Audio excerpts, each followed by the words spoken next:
Notes.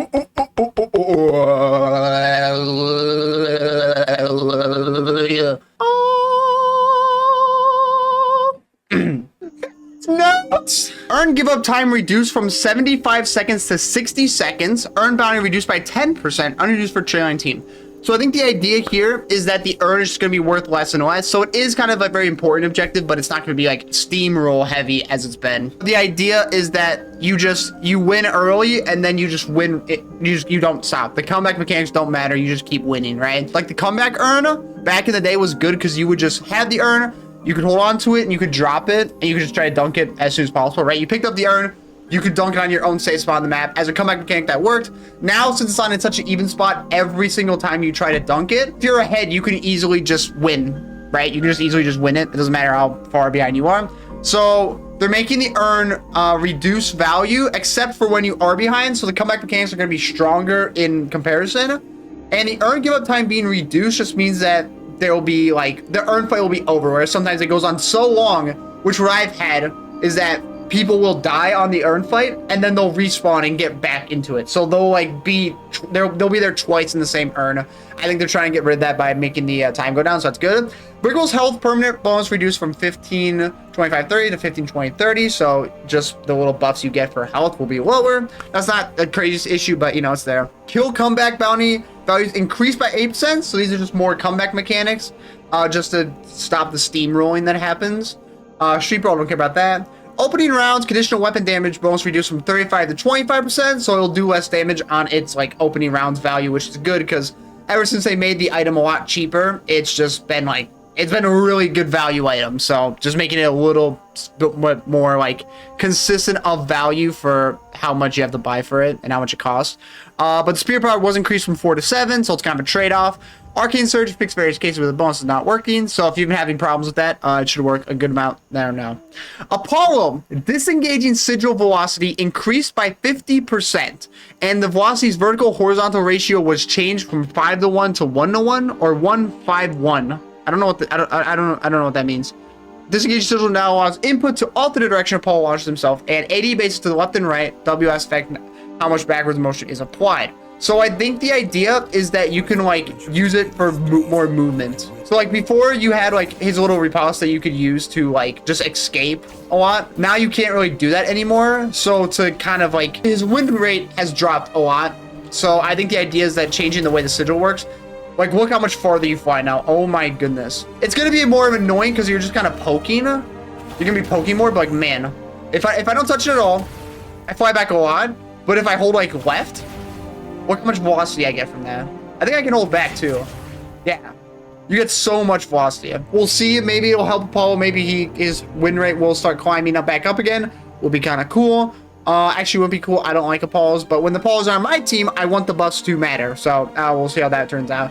Apollo's advanced nows allow Apollo to parry during it. So I'm guessing it's like... What? Bebop exploding uppercut increased from 70% missing health to 18. Fixed sticky bomb duration ending once the bomb went off rather than the 5-second duration. Sticky bomb tier 3 changed from on cast 5 move speed and 20% fire rate to on cast move speed and 25% debuff resistance. I think they're trying to nerf gun Bebop, who has just been busted because you don't even really use his kit. Like, I mean, be real, like the sticky bomb, you were only ever using just for the fire rate when you were playing gun Bebop. So I think they're trying to get rid of that, but we'll see how well that affects it, but we'll see. Also, I don't know what sticky bomb tier 3 duration ending once the bomb went off rather than the 5-second duration. Calico melee resist debuff now selects additively. Melee resist now applies on impact rather than explosion. So when you throw the bombs, you can combo with your like little leaping slash with the goon bombs. Instead of having to throw the bombs, let them explode so the melee is just gone and then go in for the melee attack. You can just throw them, go in right away. The combo is going to be a lot stronger. Return of Shadows damage increased. Return of Shadows damage increased from 65 to 75. And heal increase. So her ult just got a buff on damage. It's not the craziest buff ever, but it is a buff. It is a buff that's there. So that's nice. Doorman Cold Bell explosion damage spirit's going to reduce. So that's less damage. I'm fine with that because I don't like playing against Doorman. Cold Bell tier 3 scaling reduced from 4 to 3. Okay, it's just a minor spirit nerf. Not anything crazy though. Jar of Dead collection rate reduced by 20%. Nice. The jar of head damage reduced by reduced from 17 plus 27 to 1627. Nice. Jar of Dead Bounty increased from 5 to 7 a boon. So I think this is that you'll get this, you'll get the jar back faster later game instead of having as much as you would early game. If I'm reading that correctly. Grasping Hands Tier 3 mobilized duration reduced from 1 second to 0.5. Nice. Not anything crazy. I mean, it's only a quarter of a second, but you will feel it. You'll feel it a lot, so that's good. Great Talon gun cycle time increased from 0.5775 to 0.6, 4% DPS nerf. Bullet damage growth reduced. Rate of arrows cooldown increased. Rate of arrows tier 2 reduced from 13 to 12 seconds. So Great Talon's got kind of a minor nerf. His gun damage was going pretty nutty. I mean, he's kind of a character that's kind of like Vindicta, and Vindicta's game pretty useless because why would you play Vindicta when you could play Great Talon, who's pretty much the exact same character but better? So nerfed Great Talon a little bit. Here was a big one, Holliday. I've heard Holliday got massive buffs here. Let's check him out. Powder Keg now has an all cast behavior to place the barrel at her feet. That's actually pretty nice because sometimes it's kind of hard to figure out how you're going to use the barrel. Because like before you kind of throw this and it'll always roll, and if you try to like melee with it or something, you know, it's kind of hard to work. So just now going like this, I think that's way better. Well, especially when at like your close range, you could like throw that combo in. I think that's pretty good. I think that's pretty good change for her. She really needs some buffs for sure. Sometimes Holidays would be kind of cracked that I noticed when I'm playing against them, but every time they were on my team, there was nothing. Literally nothing I was seeing from that, except like maybe once or twice. Powder Keg various improvements to launch angles, velocities, and feel of casting. Good. Powder Keg now starts with 2 charges. Powder Keg charge time increased from 3.5 to 7 seconds. So now instead of it just being an ability that kind of consistently comes up that you use, now it's more of like you have to use it. It's more of a charge ability now that you can like stockpile the charges you want to get. Powder Keg spirit scaling reduced from 1.6 to 1.4. So since you have more powder kegs now, the damage is going to be a little less. It's going to do a lot of damage though. A lot of damage, spirit scaling charge time. So if someone just rushes powder keg tier 3, it's going to be hurting. It's going to be hurting a lot. Fix various issues with placing bounce pad on elevated areas. Bounce pad landing radius reduced from 12 to 9. Bounce pad changed from 68 stomp damage and improved spirit scaling to 0.7 second stomp stun. Only triggers from Holliday. Wait, so now it stuns? So now if I do this, it will stun? Oh my goodness, that's insane. Because that's the perfect setup for your ult now. You do this, and if you get the stun off, now they're stunned, you get a free ult. That is crazy. That is going to be really good for ult now. You're going to see a lot more Holidays running in, grabbing them, and even line barrels up. Infernus fixes afterburn max duration refreshing not properly accounting for both debuffers and ability duration, so it's kind of like a bug fix.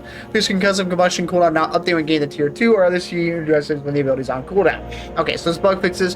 Technically it's a buff for Infernus because you're fixing so many issues, but they were there in the first place, so it's not anything crazy. Ivy fixed the bug where Stone Form could sometimes do significantly more damage than intended. I don't know about that. I'm sure there are people bug abusing because I don't know about that. McGinnis, mini turret DPS rescaled from 30 to 24, so you break even at 200 spear power. So her turrets are going to be hurting a lot less early on. Thank goodness. I don't care that her turrets do a lot of damage late game because it's late game, but like, man, early on they were so annoying. It was just such free damage. It was so annoying. Mini turrets fire rate reduced, so now it does less damage and it fires not as fast. Yes. But that's tier 3, so it's like, you know, it's still gonna be like a later game thing unless you rush turrets. Fix some rare cases where heavy barrage would stop working. Bug fix heavy DPS reduced from 22.5 to 21. So slight damage nerf for McGinnis. That's fair. Page rallying charge just increased for amp reduced from 350 meters to 250. So if I'm right, the longer the ult went on, the more damage it would do. So now she has a buff that it doesn't nearly have to go nearly as far for the max effect. So that's you're gonna feel that a lot for the pages out there, page mains. Rallying charge increased from 30 seconds to 50 seconds. That's pretty good. 20 seconds. That's not bad at all. Plot armor barrier scaling increased from 1.3 to 1.5. So a lot more shield when you build into spear with that. And tier 3 barrier spear scaling increased from plus 0.3 to 0.5, so even better spirit scaling. You're gonna notice that I think a lot. I mean, Paige has like had a very bad win ratio. Pocket bullet damage growth reduced from 0.2 to 0.16. I did notice there are a lot of Glockets running around that were very annoying. Flying Cloak tier 3 reduced from 13-second cooldown to 12 seconds. So 1 second, that's not a big deal. But it does come up a lot in fights. So that 1 second has saved a lot of people. Affliction now does half damage on objectives. So I didn't notice this being a thing on objectives, but I'm sure some people could abuse it in some ways, so that's cool. 7, bullet damage growth reduced from 0.3 to 0.24. That's a lot. Wow, that's a lot. That's actually a lot. Oh my goodness, 7 bullet damage reduced. That is... You're gonna feel that. I'm gonna feel that because I don't like pointing at 7s. That's good. Power Surge tier 3 reduced from 12-second duration to 10 seconds, so just less. That's fine. Storm Cloud now hits breakables. I don't know about what breakables it was hitting, but I'm sure sometimes it would just, you know, whatever, just cause issues. So Shiv Killing Blow now has plus 30% more cooldown whenever it does not execute a player.